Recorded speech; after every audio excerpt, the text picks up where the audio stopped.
आज सोमवारी है ना, तो हम लोग एक भजन, सोमवारी का भजन पहले सुन लेंगे, उसके बाद जो है कथा शुरू करेंगे।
प्रकार से हम लोग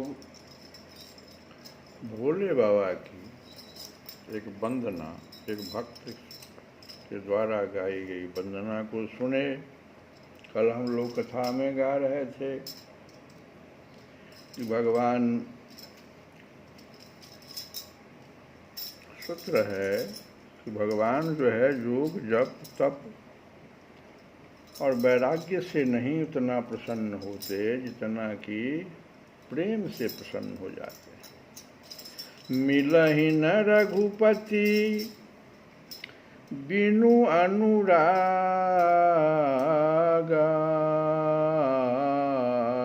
किए जोग तप ज्ञान विरागा।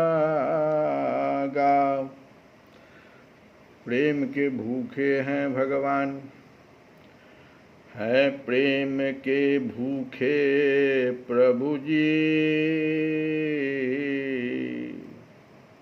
प्रभु ने प्रेम ही ग्रहण किया,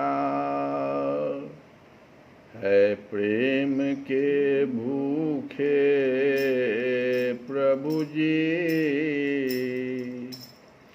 प्रभु ने प्रेम ही ग्रहण किया, प्रेम किए राधा ने किशन से, प्रेम किए राधा ने किशन से। बन गई राधा कृष्ण प्रिया, बन गई राधा कृष्ण प्रिया।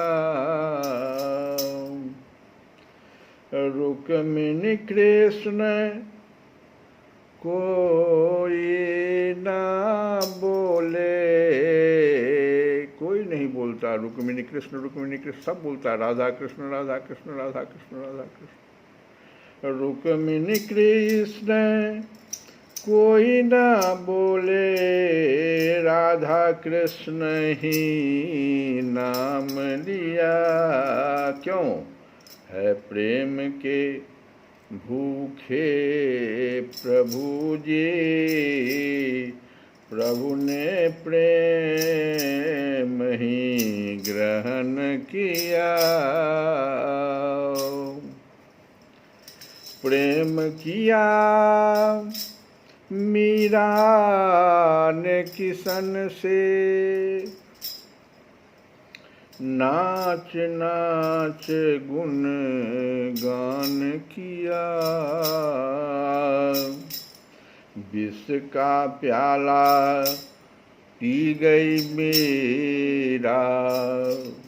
विष का प्याला पी गई मीरा, विष भी अमृत तुल्य किया। है प्रेम के भूखे प्रभु जी। प्रभु ने प्रेम ही ग्रहण किया। मिलहि न रघुपति बिनु अनुरागा, किए जोग तप ज्ञान विरागा। और सुनिए, प्रेम दिया सबरी ने प्रभु से। प्रेम किया सबरी ने प्रभु से। निस दिन प्रभु का ध्यान किया। प्रेम किया सबरी ने प्रभु से। निस दिन प्रभु का ध्यान किया। झूठे बैर खाई कर प्रभु ने प्रेम का आदर मान दिया है। प्रेम के भूखे प्रभु जी, प्रभु ने प्रेम ही ग्रहण किया। मिलहि न रघुपति बिनु अनुरागा, किए जोग तप ज्ञान विरागा। तो भगवान प्रेम के भूखे हैं, प्रेम ही ग्रहण करते हैं, भाव के भूखे।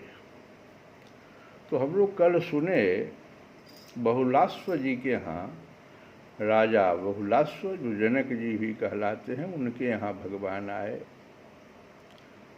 और बहुत दिनों तक रहे। फिर आगे सुखदेव जी महाराज कहते हैं कि प्रिय परीक्षित, जैसे राजा बहुलाश्व भगवान श्री कृष्ण और मुनिमंडली के पधारने पर आनंद मग्न हो गए थे, वैसे ही श्रुतदेव ब्राह्मण भी भगवान श्री कृष्ण और मुनियों को अपने घर आया देखकर आनंद विह्वल हो गए। भगवान तो दो रूप में थे, यहाँ भी थे और वहाँ भी थे। अब ब्राह्मण देवता ने उन्हें नमस्कार करके अपने वस्त्र उछाल उछाल कर नाचने लगे। श्रुतदेव ने चटाई, पीढ़े और कुशासन बिछाकर उन पर भगवान श्री कृष्ण और मुनियों को बैठाया, स्वागत भाषण आदि के द्वारा उनका अभिनंदन किया तथा अपनी पत्नी के साथ बड़े आनंद से सबके पांव पखारे। परीक्षित, महान सौभाग्यशाली सुतदेव ने, और सुखदेव जी भगवान दोनों जगह थे, दो रूप में ये भी थे, इसलिए वहाँ भी देख रहे थे और यहाँ भी देख रहे थे, और कथा में भी गा रहे हैं, कथा भी तो वही कह रहे हैं। तो कह रहे हैं कि परीक्षित, महान सौभाग्यशाली सुतदेव ने भगवान और ऋषियों के चरणोदक से अपने घर और कुटुंबियों को सींच दिया। इस समय उनके सारे मनोरथ पूर्ण हो गए थे, वे हर्षातिरेक से मतवाले हो रहे थे। तदंतर उन्होंने फल, गंध और खस से सुवासित निर्मल एवं मधुर जल, सुगंधित मिट्टी, तुलसी, कुश, कमल आदि अनायास प्राप्त पूजा सामग्री और सत्वगुण बढ़ाने वाले अन्न से सबकी आराधना की। उस समय सुतदेव जी मन ही मन तर्क ना करने लगे कि मैं तो घर गृहस्थी के अंधेरे कुएं में गिरा हुआ हूँ, अभागा हूँ। मुझे भगवान श्री कृष्ण और उनके निवास स्थान ऋषि मुनियों का, जिनके चरणों की धूल ही समस्त तीर्थों को तीर्थ बनाने वाली है, समागम कैसे प्राप्त हो गया। इतना तर्क भी नहीं करते थे, बहुत प्रसन्न हो गए थे। जब सब लोग आतिथ्य स्वीकार करके आराम से बैठ गए, तब सुतदेव अपने स्त्री पुत्र तथा अन्य संबंधियों के साथ उनकी सेवा में उपस्थित हुए। वे भगवान श्री कृष्ण के चरण कमलों का स्पर्श करते हुए कहने लगे। सुतदेव जी ने क्या कहा सो सुनिए। प्रभो, आप व्यक्त अव्यक्त रूपी प्रकृति और जीवों से परे पुरुषोत्तम हैं। और यही बात तो बहुलाश्व जी ने भी कहा था कि आप व्यक्त और अव्यक्त रूप प्रकृति और जीवों से परे, अलग और पुरुषोत्तम हैं। मुझे आपने आज ही दर्शन दिया हो ऐसी बात नहीं है। आप तो तभी से सब लोगों से मिले हुए हैं जब से आपने अपनी शक्तियों के द्वारा इस जगत की रचना करके आत्मसत्ता के रूप से इसमें प्रवेश किया है। देखो यहाँ पर हल्का सा संकेत है ब्राह्मण देवता का कि आप तो हमारे भीतर उसी समय प्रवेश कर गए जैसे हम आए। जीव अलग हुआ परमात्मा से, ईश्वर अंश जीव अविनाशी। जैसे जीव ईश्वर के अंश से अलग हुआ, भगवान उसमें आ गए, आत्मसत्ता के रूप में इसमें प्रवेश कर गए, भले ही ना हमें दिखाई पड़ते। जैसे सोया हुआ पुरुष स्वप्नावस्था में अविद्यावश मन ही मन स्वप्न जगत की सृष्टि कर लेता है और उसमें स्वयं उपस्थित होकर अनेक रूपों में अनेक कर्म करता हुआ प्रतीत होता है। तो हम लोग रोज करते हैं। स्वप्नावस्था में क्या होता है? सोया हुआ पुरुष अविद्यावश मन ही मन स्वप्न जगत की सृष्टि कर लेता है। एक अलग जगत बन जाता है, उसको स्वप्न जगत कहते हैं। और उसमें स्वयं उपस्थित होकर अनेक रूपों में अनेक कर्म करता हुआ प्रतीत होता है। वैसे ही आपने अपने में ही अपनी माया से जगत की रचना कर ली है और अब इसमें प्रवेश करके अनेकों रूपों से प्रकाशित हो रहे हैं। ये जितना भी जीव दिखाई पड़ता है सब भगवान के स्वरूप हैं। जो लोग सर्वदा आपकी लीला कथा का श्रवण कीर्तन तथा आपकी प्रतिमाओं का अर्चन बंदन करते हैं। देखो यहाँ पर है कि आपकी प्रतिमाओं का अर्चन बंदन करते हैं। भगवान के प्रतिमा को देखकर और बहुत श्रद्धा के साथ अर्चन बंदन करना चाहिए। माम नमस् कुरु, और आपस में आपकी ही चर्चा करते हैं और आपका ही चिंतन करें। उनका हृदय शुद्ध हो जाता है और आप उसमें प्रकाशित हो जाते हैं। आप तो हृदय में उपस्थित हैं। शुरू में कह दिए कि आप आत्मसत्ता के रूप में इसमें हमेशा जीव में प्रवेश कर जाते हैं, लेकिन दिखाई इसलिए नहीं पड़ते हैं क्योंकि हम तो वहाँ धूल कर काम क्रोध लोभ मोह मद ये सब को लेकर के वहाँ बैठा दिए। तो जैसे ही आपके लीला कथा का श्रवण कीर्तन जो भी हम लोग कर रहे हैं, ये जो 10 मिनट का जो मेरा समय है ये बहुत बहुमूल्य है आज के लिए, सिर्फ आज के लिए। क्योंकि प्रत्येक दिन हमसे मनसा वाचसा, मन से वाणी से कर्म से पाप हो रहा है और ये 10 मिनट का जो ये है इसको नष्ट कर देता है। इसलिए कह रहे हैं कि आपकी लीला कथा का श्रवण कीर्तन तथा आपकी प्रतिमाओं का अर्चन बंदन करते हैं और आपस में आपकी ही चर्चा करते हैं। आज सोमवार है तो भोले बाबा की ही चर्चा पूरे देखो कैसे हो रहा है भारतवर्ष में। आपकी ही चर्चा करते हैं तो उनका हृदय शुद्ध हो जाता है और आप उसमें प्रकाशित हो जाते हैं। उतना देर के लिए ऐसा लगता है कि भगवान हमारे पास। जिन लोगों का चित्त लौकिक वैदिक आदि कर्मों की वासना से बहिर्मुख हो रहा है, उनके हृदय में रहने पर भी आप उनसे बहुत दूर हैं। जो भी हम गाए कि योग तप व्रत वैराग्य, इससे भगवान प्रसन्न नहीं होते, भगवान कोसों दूर हो जाते हैं, उनसे बहुत दूर हो जाते हैं। किंतु जिन लोगों ने आपके गुणगान से अपने अंतःकरण को सद्गुण संपन्न बना लिया है, उनके लिए चित्तवृत्तियों से अग्राह होने पर भी आप अत्यंत निकट हैं। प्रभु, जो लोग आत्म तत्व को जानने वाले हैं उनके आत्मा के रूप में ही आप स्थित हैं और जो शरीर आदि को ही अपना आत्मा मान बैठे हैं उनके लिए आप अनात्मा को प्राप्त होने वाली मृत्यु के रूप में हैं। आप महत्तत्व आदि कार्य द्रव्य और प्रकृति रूप कारण के नियामक हैं, शासक हैं। आपकी माया आपकी अपनी दृष्टि पर पर्दा नहीं डाल सकती, किंतु उसने दूसरों की दृष्टि को ढक रखा है। आपको मैं नमस्कार करता हूँ। हे स्वयं प्रकाश प्रभु, हम आपके सेवक हैं, हमें आज्ञा दीजिए कि हम आपकी क्या सेवा करें। अब कहते हैं सुतदेव जी महाराज कि हे स्वयं प्रकाश प्रभु, हम आपके सेवक हैं, हमें आज्ञा दीजिए कि हम आपकी क्या सेवा करें। नेत्रों के द्वारा आपका दर्शन होने तक ही जीवों के क्लेश रहते हैं, आपके दर्शन में ही समस्त क्लेशों की परिसमाप्ति है।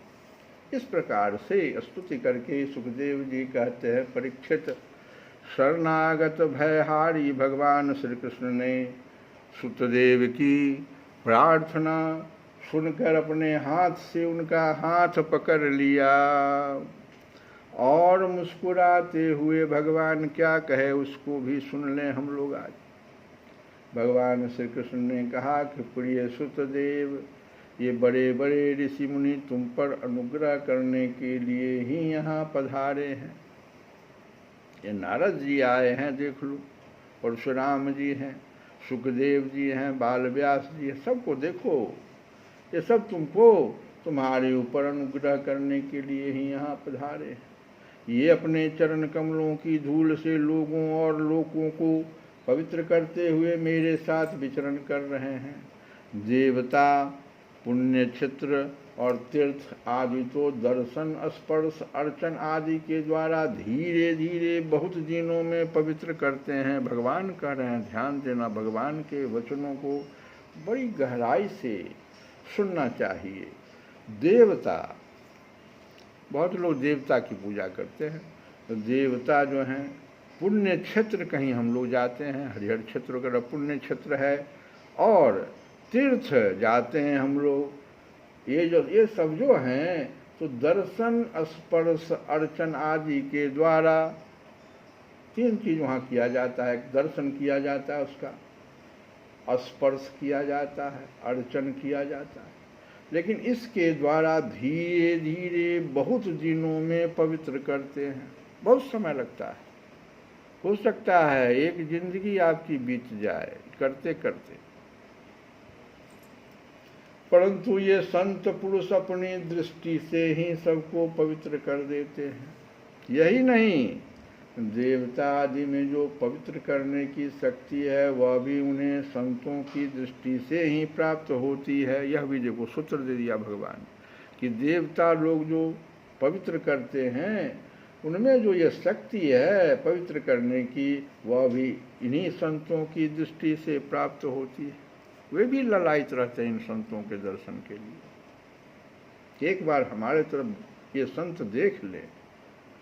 सुतदेव, जगत में ब्राह्मण जन्म से ही सब प्राणियों से श्रेष्ठ है।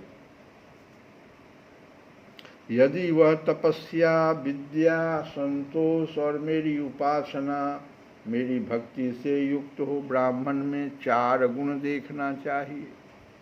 तपस्या करता हुआ ब्राह्मण विद्या अर्जन करता है और दूसरे को भी विद्या देता है, संतोष उसमें पूरा भरा हुआ है, और मेरी उपासना करता रहता है, मेरी भक्ति से युक्त रहता है, तब तो कहना ही क्या है। मुझे अपना यह चतुर्भुज रूप भी ब्राह्मणों की अपेक्षा अधिक प्रिय नहीं है। भगवान यहाँ तक कह दिए कि मेरा अपना जो ये चतुर्भुज रूप है यह भी ब्राह्मणों की अपेक्षा अधिक प्रिय नहीं है। मुझे ब्राह्मण बहुत प्रिय है। ऐसे ब्राह्मण, क्योंकि ब्राह्मण सर्ववेदमय है और मैं सर्वदेवमय हूँ। ब्राह्मण क्या है? सर्ववेदमय, और मैं क्या हूँ? तो सर्वदेवमय। दुर्बुद्धि मनुष्य इस बात को न जान कर केवल मूर्ति आदि में ही पूज्य बुद्धि रखते हैं और गुणों में दोष निकाल कर मेरे स्वरूप जगत गुरु ब्राह्मण का, जो कि उनका आत्मा ही है, तिरस्कार करते हैं। कभी भी ब्राह्मण का तिरस्कार नहीं होना चाहिए। बस ये 4 गुण ब्राह्मण में आप देख लीजिए, तपस्या, विद्या, संतोष और मेरी उपासना। भगवान की उपासना कर नित्य कर रहा हो। ब्राह्मण मेरा साक्षात्कार करके अपने चित्त में यह निश्चय कर लेता है कि यह चराचर जगत, इसके संबंध की सारी भावनाएं और इसके कारण प्रकृति, महत्व, तत्व आदि सब के सब आत्मस्वरूप भगवान के ही रूप हैं। इसलिए श्रुतदेव, तुम इन ब्रह्म ऋषियों को मेरा ही स्वरूप समझकर पूरी श्रद्धा से इनकी पूजा करो। यदि तुम ऐसा करोगे तब तो तुमने साक्षात अनायास ही मेरा पूजन कर लिया, नहीं तो बड़ी बड़ी बहुमूल्य सामग्रियों से भी मेरी पूजा नहीं हो सकती। सुखदेव जी यहाँ पर अब कह रहे हैं परीक्षित से कि भगवान श्री कृष्ण का यह आदेश प्राप्त करके श्रुतदेव ने भगवान श्री कृष्ण और उन ब्रह्मर्षियों की एकात्म भाव से आराधना की तथा उनकी कृपा से वे भगवत स्वरूप को प्राप्त हो गए। उसी समय में देखो श्रुतदेव जी भगवत स्वरूप को प्राप्त कर गए। और सिर्फ श्रुतदेव जी ही नहीं, राजा बहुलाश्व ने भी वही गति प्राप्त की। प्रिय परीक्षित, जैसे भक्त भगवान की भक्ति करते हैं वैसे ही भगवान भी भक्तों की भक्ति करते हैं। वे अपने दोनों भक्तों को प्रसन्न करने के लिए कुछ दिनों तक मिथिलापुरी में रहे और उन्हें साधु पुरुषों के मार्ग का उपदेश करके फिर वे द्वारिका लौट गए। कथा को हम लोग यहीं पर विराम दे करके कल का जो भजन है उसी का फिर से उस भजन को गा लें कि गोपाल हो तुम, गोपाल हो तुम, मैं बाल सखा। गोपाल हो तुम, मैं बाल सखा, तुम और नहीं, मैं और नहीं, तुम और नहीं, मैं और नहीं। मैं बालक मैं बालक हूँ, तुम मात पिता, तुम और नहीं, मैं और नहीं, तुम और नहीं, मैं और नहीं, तुम और नहीं, मैं और नहीं। तुम पर्दे में मैं जाहिर हूँ, तुम भीतर हो मैं बाहिर हूँ, तुम भीतर हो मैं बाहिर हूँ। तुम नारायण हो, तुम नारायण हो, मैं नर हूँ,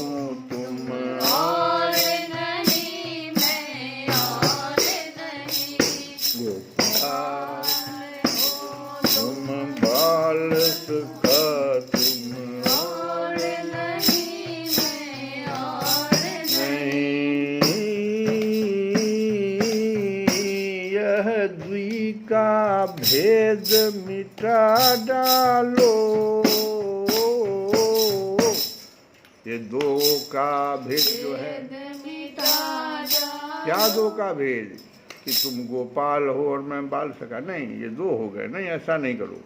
जैसे अभी श्रुतदेव और बहुलाश्व के साथ किया वैसा कर दो।